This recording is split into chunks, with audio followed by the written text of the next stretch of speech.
Sebelum kita mulai ke pembelajaran, alangkah baiknya kita berdoa terlebih dahulu yang akan dipimpin oleh ketua kelas. Ketua kelas, pimpin dulu silakan. Siap bersalam.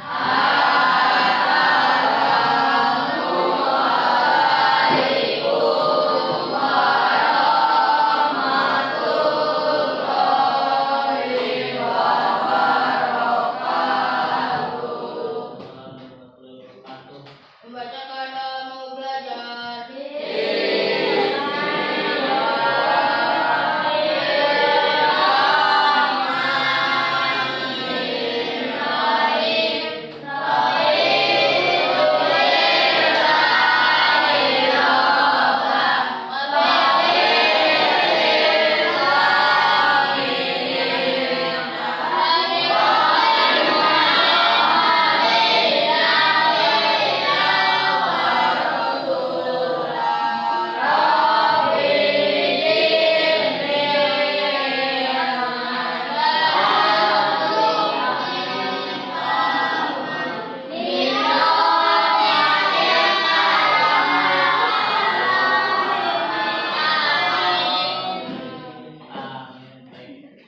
Gimana semuanya sehat?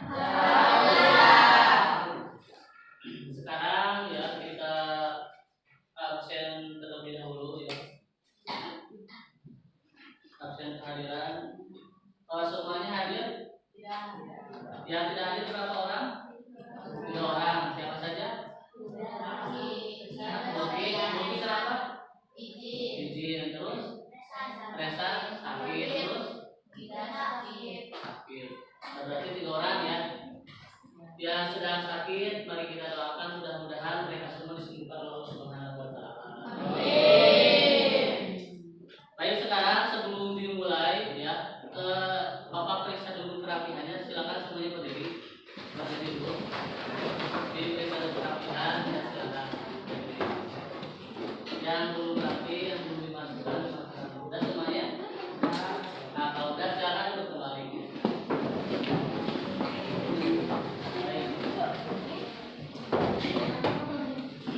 Sebelum ke pembelajaran ya, Bapak akan bertanya terlebih dahulu pembelajaran sebelumnya. Nah, pembelajaran sebelumnya tentang apa? Tentang Asmaul Husna. Coba yang tahu pengertian Asmaul Husna. Coba. Nama-nama Allah yang indah. Tepuk tangan.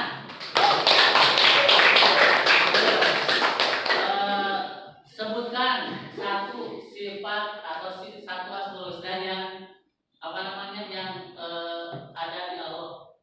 Coba. Jahra. Sebutkan satu Asmaul Husna. Jahra. Apa? Al-Alim. Pengertiannya alim? Maha mengetahui ya. Nah, jadi itu alim itu kan salah satu sifat atau salah satu Asmaul Husna atau nama-nama yang indah bagi Allah. Terus, nah sekarang sebelum ke pembelajaran hari ini ada dulu sebuah gambar. Nah, ditebak. Nah, ini apa? Gambar apa? Fungsinya apa saja? Terus, ini apa? Orang yang sedang ikut. Berarti sedang melaksanakan apa? Karena rukun itu salah satu rukun sholat. Nah, terus ini sedang apa? Nah, tahiyat. Ini juga sama, termasuk dalam salah satu rukun sholat. Nah, ini ada yang tahu apa ini? Tasbih apa?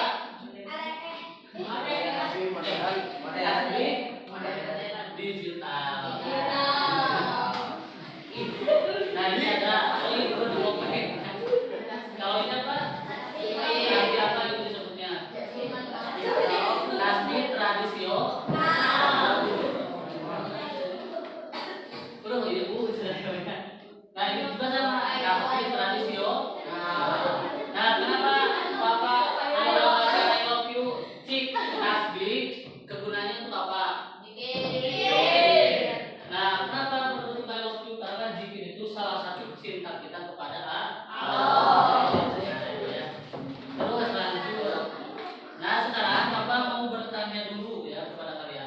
Oh ya, berarti dari gambar ini pada pembelajaran hari ini kita akan membahas tentang apa?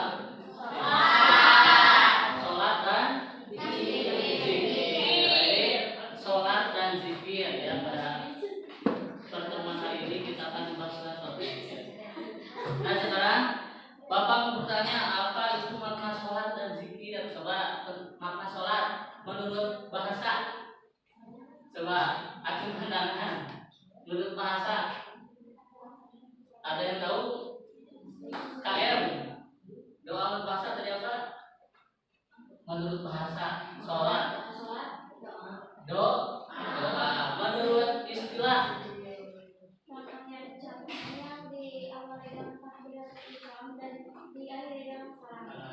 Ucapan atau perbuatan yang diawali dengan takbiratul ihram dan diakhiri dengan salam. Tepuk tangan dulu. Nah, sekarang kapan waktu sholat dan zikir dilaksanakan? Kapan waktu sholat dilaksanakan? Kalau sholat itu sudah ada waktunya. Ada berapa waktu? 5. Zuhur jam jam berapa? Asar terus maghrib isya subuh jam 5 ya. Itu jadi sudah ada waktunya. Kalau zikir mah kapanpun dimanapun bisa dilaksanakan. Tapi ingat di Indonesia itu kan ada 3 waktu. Ada yang tahu apa saja? Ada WIB, ada kalau WIB waktu Indonesia apa? Kalau WITA waktu Indonesia tengah. Kalau WIB waktu Indonesia timur. Berarti ada 3. Nah, makanya jangan aneh kalau contohnya biasanya live di TikTok, jadi kita masih malam, contohnya jam 5, tapi di orang lain mah sudah siang. Nah, itu kenapa? Karena ada perbedaan waktu. Nah, perbedaannya berapa selisihnya? Dari WIB, kita WIB atau WIB? Kita WIB. Nah, dari WIB ke WIB itu bedanya, dari WIB ke WIB itu bedanya berapa jam? 2 jam. Kalau WIB ke WIB 2. Jadi bedanya WIB ke WIB, WIB ke WIB 1 jam, WIB tak ke WIB 1 jam. Berarti kalau WIB ke WIB berarti 2 jam ya. Jadi beda selisihnya 1 jam. Jadi kalian harus tahu ya. Terus bagaimana pengaruh sholat dan zikir dalam tindakan? Apakah berpengaruh sholat dalam tindakan? Berpengaruh. Jadi sholat itu kan sebagaimana dalam Al-Quran. Nah, sholat itu tanha anil fahsya'i wal munkar. Sholat itu mencegah dari perbuatan keji dan munkar. Zikir sama. Karena kan zikir itu mengingat Allah. Ketika kita mengingat Allah, maka ketika kita ingin melakukan perbuatan dosa, maka ketika kita ingin kepada Allah, maka tidak akan terjadi perbuatan dosa tersebut, gitu ya. Nah, terus tujuan pembelajaran. Nah, jadi tujuan kita belajar tentang sholat dan zikir pada hari ini yang pertama, peserta didik dapat memahami pengertian sholat dan zikir. Yang kedua, peserta didik dapat memahami waktu sholat dan zikir. Yang ketiga, peserta didik dapat mengetahui kelebihan dan kekurangan tasbih digital online. Nanti dibahas ya. Nah, tes formatif nanti oleh kalian ya, sudah dikerjakan di scan ini ya. Jadi ada tes formatif nanti dikerjakan. Setelah dikerjakan nanti kita mulai pembelajaran ya ini. Dilanjut. Nah, sekarang Bapak akan ngasih pertanyaan, nanti dijawab ya oleh kalian. Nanti pertanyaannya apa saja? Nah, di sini ada jelaskan konsep tentang pentingnya sholat dan zikir dan apa manfaatnya untuk kehidupan. Nanti dijawab ya, didiskusikan dengan kelompoknya. Terus yang kedua, membuat ringkasan atau kandungan tentang hadis-hadis yang berkaitan dengan sholat dan zikir. Terus ada juga ini saat berpergian di Bali. Nah, Bali itu berarti masuk Kalawita ke Ambon.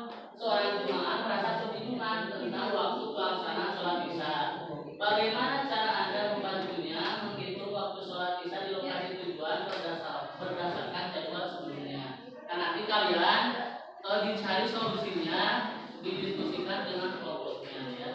Terus yang terakhir, seiring dengan perkembangan teknologi, tasbih digital ini banyak diperlukan oleh umat Islam untuk berzikir. Bagaimana menurut Anda penggunaan tasbih digital dapat mempengaruhi keusuhan dalam berzikir dibandingkan dengan tasbih tradisional? Jelaskan kelebihan dan kekurangan tasbih digital. Jadi cari ya, baik di buku ataupun di internet boleh ya. Nah sekarang dibagi kelompok terlebih dahulu ya. Kelompoknya supaya gampang ditunjuk aja ya supaya cepat. Jadi ini kelompok 1 ya.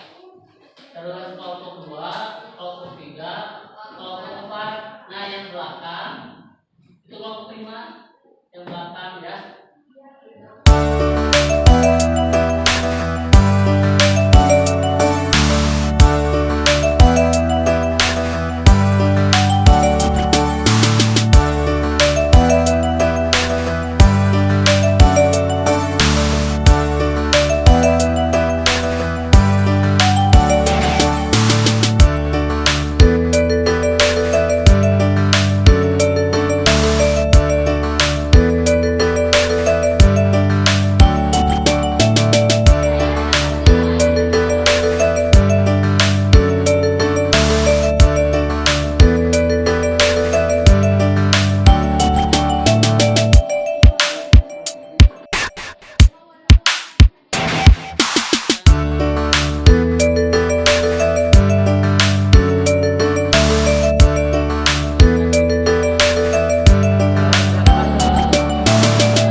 membuat ringkasan atau kandungan tentang hadis-hadis yang berkaitan dengan salat dan zikir.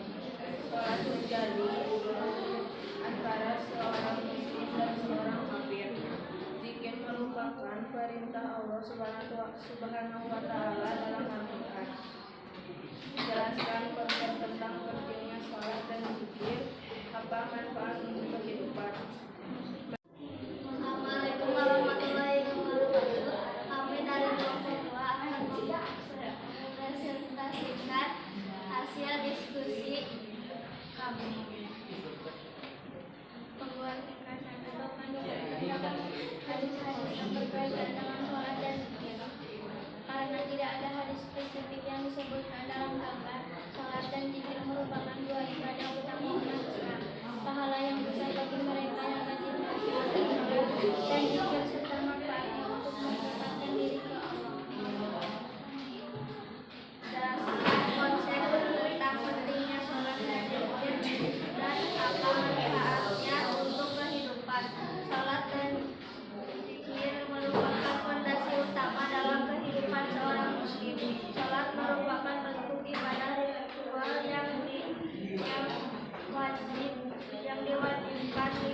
sehari sebagai bentuk penghambaan diri kepada Allah Subhanahu wa Ta'ala. Assalamualaikum warahmatullahi wabarakatuh. Kami dari kelompok 3 ingin mempresentasikan hasil diskusi kami.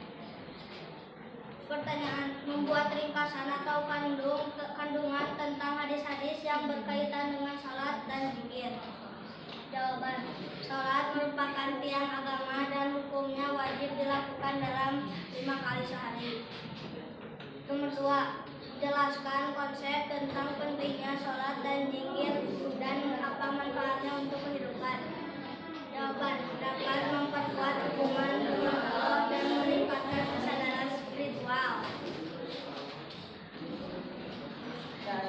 Pergi dari bagi wanita ke Ambon wanita seorang dan mereka berbingung tentang pelaksanaan salat Isya. Bagaimana cara Anda menghitung waktu dari lokasi tujuan berdasarkan jawaban? Jam dari lintas ke bit adalah 1 jam, maka sesuatu dan sampai lokasi jam 20 malam. Dengan menggunakan teknologi lebih digital, kini banyak digunakan oleh umat Islam untuk dihitung. Bagaimana menurut Anda lebih digital dapat menggunakan teknologi? Jawaban: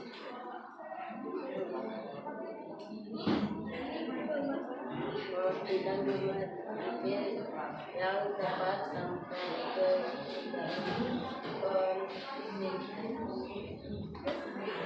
Sekian, terima kasih. Assalamualaikum warahmatullahi wabarakatuh. Assalamualaikum warahmatullahi wabarakatuh. Kami dari kelompok 5 ingin mempresentasikan lebaran kerja peserta didik SMP 8 Tasikmalaya. 1. Membuat ringkasan atau kandungan tentang hadis-hadis yang berkaitan dengan sholat dan zikir. Hadis yang berkaitan dengan sholat dan zikir menekankan pentingnya kedua ibadah ini dalam kehidupan muslim. Sholat merupakan tiang agama, sedangkan zikir merupakan cara untuk mengingat Allah dan mendekatkan diri kepadanya. 2. Jelaskan konsep tentang pentingnya salat dan zikir dan apa manfaatnya untuk kehidupan. Salat dan zikir merupakan praktik ibadah dalam Islam yang memiliki banyak manfaat, meningkatkan iman, menumbuhkan akhlak mulia, menjaga kesehatan, mendapatkan pengampunan dosa. 3. Saat berpergian dari Bali atau Wita ke Ambon atau WIB, seorang jamaah merasa kebingungan tentang tentang waktu pelaksanaan sholat Isya. Bagaimana cara Anda membantu menghitung waktu sholat Isya di lokasi tujuan berdasarkan jadwal sebelumnya?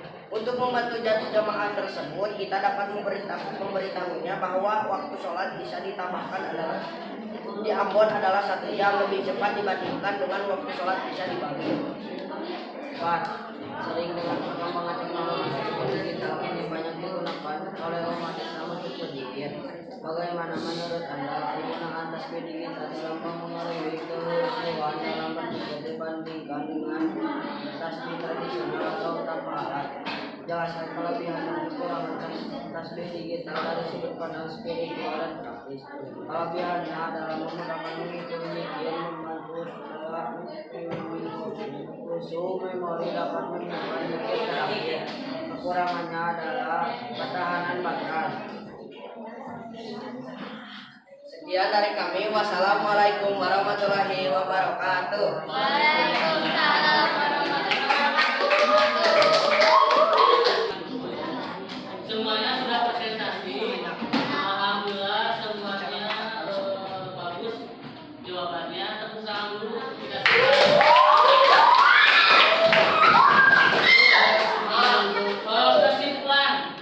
kesimpulan dari pembelajaran hari ini bahwasannya ya sholat dan zikir itu apa penting dilaksanakan dalam kehidupan. Karena kan sholat dan zikir itu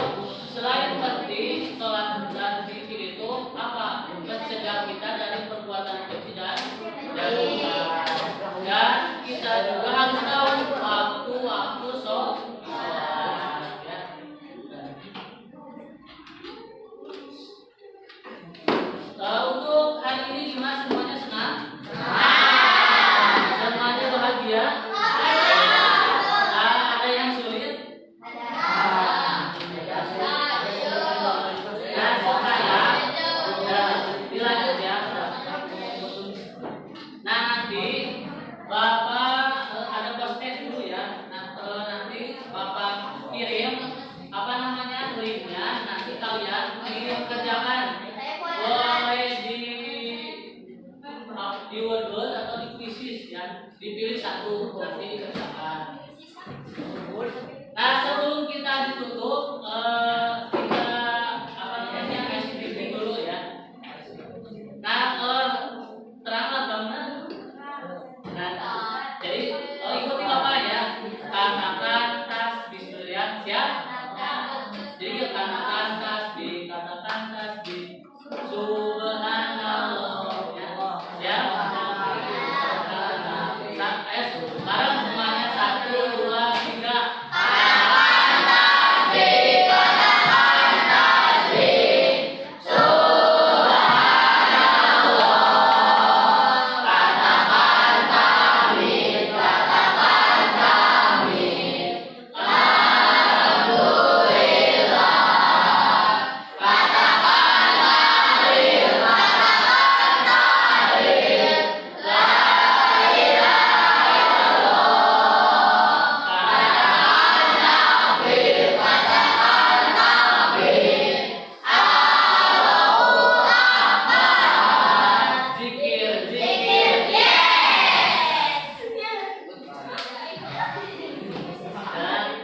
Nah sekarang untuk minggu depan kita jangan lupa ya tugasnya dikerjakan, nanti minggu depan semuanya tugasnya dikumpul.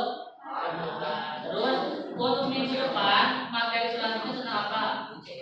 Tentang sujud, syukur, tilawah. Dipelajari